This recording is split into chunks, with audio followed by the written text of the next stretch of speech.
Hey YouTube, so driving addict again. Just got done with driving the tail of the dragon in the S6, and holy cow, much more impressive than I was expecting it to be, and it gave me a whole different perspective of the uh, the paddle shifter mechanism and ability of the car. All right, y'all. So sorry for the awkward transition. I forgot my GoPro. More like I somehow misplaced my Hero 4's case, so I wasn't able to actually mount it on my windshield to record the drive down the tail. But I do have my friend with me, and she was able to record it for me. But yeah, this thing was tremendous. It was actually kind of funny. Hopefully, I'm able to get the video and put it in here. But I actually caught up to a C7 and ended up passing him. I'm almost guessing he was more here for just being able to see the road than he was anything else. But ended up passing him and catching up to a motorcycle. Motorcycle had a passenger, so I was as careful as I could around them because I don't want to cause any troubles or anything like that. But this thing handled impressively, and excuse the noise in the background, we got another party going on. Anyway, so I was, when I got the vehicle, I tried out the paddle or the sport mode with that enabled the paddle shifting, and I will say I wasn't driving it hard, so I thought it was just like super delayed in how it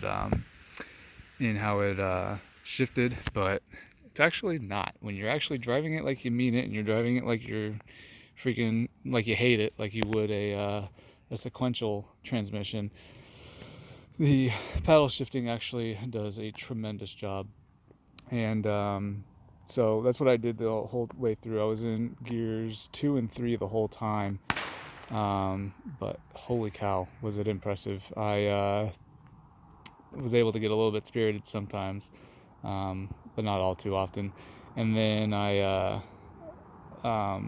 also, so as you remember from the video yesterday, or whenever I post this in after the fact, I got new tires, and these are the Pirelli Cinturado, however you pronounce it, P7s. They're supposed to be an all-wheel drive, or not all-wheel drive, but an all-season tire. I am massively impressed with their performance, maybe due to the fact that the car is all-wheel drive, but handled spectacularly. And the brakes, there was no fading on those, even though they were used quite a bit. The coolant temp stayed normal, and I didn't get any check engine lights or anything like that. Yay for new spark plugs. But yeah, this thing was absolutely tremendous. I do love the fact that I did love it when I took the Subaru, but it was a whole heck of a lot more involved, obviously, with the shifting and whatnot. I will say it was fun, but not the 300 miles of driving without cruise control, obviously.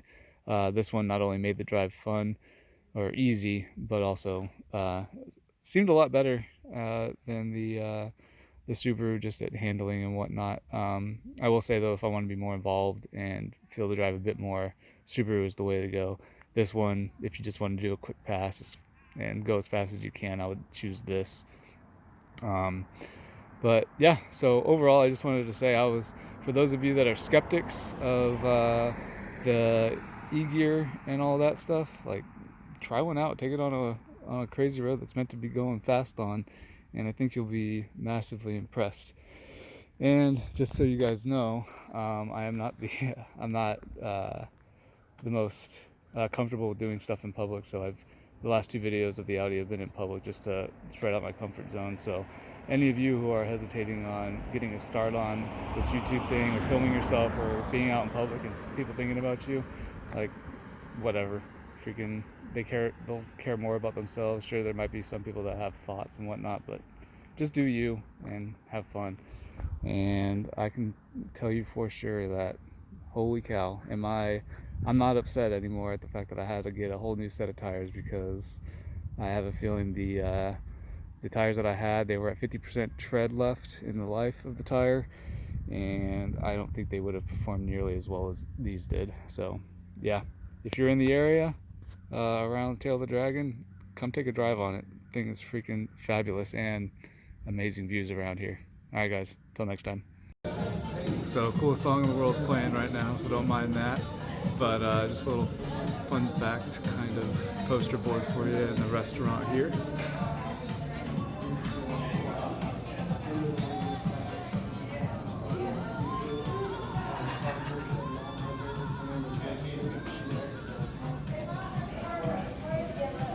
For all you bike gurus out there.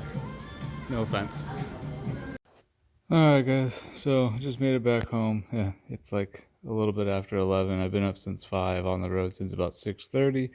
But just wanted to show you guys some stuff. So I filled up before heading all the way home. We made it about 40 miles past the Tail of the Dragon before I filled up.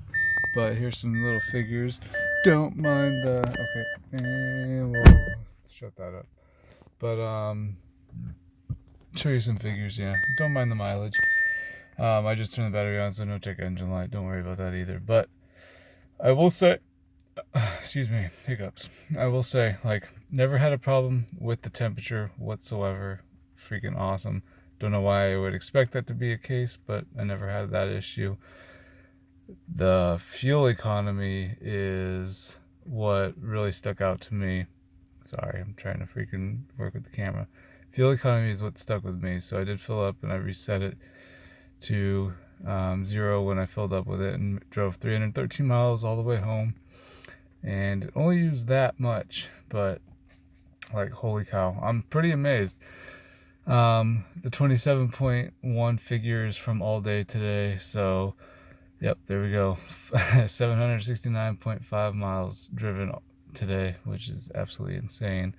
But there you go. Short term and long term are the same because I didn't reset short term before or after I filled up on the way home.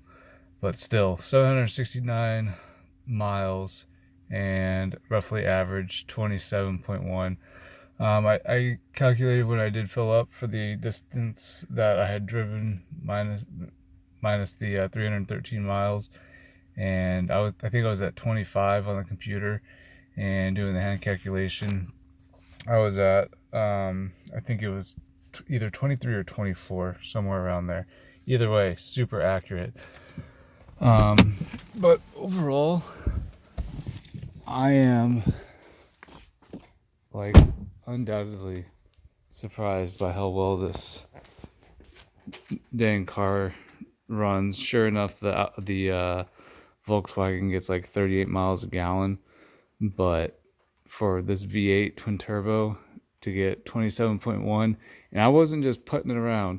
That includes the driving on the tail itself, which I didn't go easy on it, and then going around 70 to 75 miles an hour all the way home on the highways. So wasn't putting it, and it was just the cruise control doing its job. And so yeah, but I'm gonna get to bed. Got a big day tomorrow. Sorry, I'm like getting used to this whole camera thing. I'm not used to it yet. Still getting out of the comfort zone and learning how to focus on the video. So I apologize when the lens goes off of the vehicles in my face, or when I hold the camera down or below my face and I actually look down at it. I will learn my lessons and I'll correct myself over time. But time to get to bed and go to Washington DC tomorrow. And I also got to look for my Hero 4's case because it has the advanced settings for time lapse, whereas my Hero 7 does not because I bought the cheapo version of it. All right, until next time, good night.